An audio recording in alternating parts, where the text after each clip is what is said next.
Party ticket पर assembly आने वाला पार्टी डिसिप्लिन का पाबंद, जितना मर्जी गुस्सा हो अरकान को पार्टी के साथ खड़े रहना चाहिए। आर्टिकल 63A में नाअहली का पूरा निजाम है। आस्क सवाल नाअहली के मुद्दत का है। चीफ जस्टिस ऑफ पाकिस्तान के रिमार्क्स। सदारती रेफरेंस की समाअत कल तक के लिए मुलतवी। जेयूआई फे जलसे के साथ कश्मीर हाईवे पर धरना भी देना चाहती है। सुप्रीम कोर्ट पुरअमन माहौल की हिदायत जारी करे। अटॉर्नी जनरल की इस्तदा, दरख्वास्त का फैसला इंतजामिया को करने दें। कामरान मुर्तजा का जवाब, ये आपसे डरते हैं। चीफ जस्टिस का मुकालमा, अदालत में मुस्कुराहटें बिखर गईं।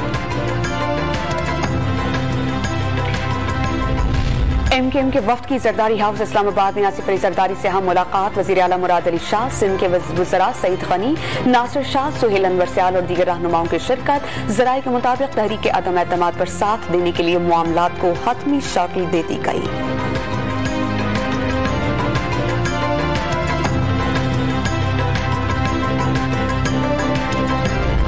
मुस्लिम लीग ज़िया के सरबराह एजाजुल हक ने अपोजिशन इत्तेहाद की दरार का दावा कर दिया। जल्द एक जमात की तरफ से अपोजिशन को छोड़ने की पेशगोई।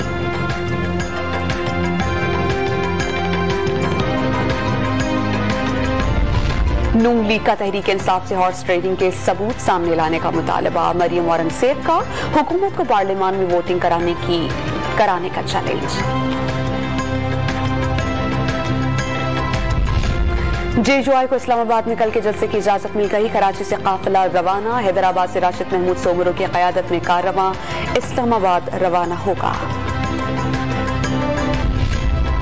और उस्मान ख्वाजा की शानदार सेंचुरी। ऑस्ट्रेलिया ने लाहौर टेस्ट जीतने के लिए पाकिस्तान को 351 रन का हदफ दे दिया। दूसरी इनिंग्स 227 रन पर डिक्लेयर कर दी। जवाब में पाकिस्तान की बैटिंग जारी।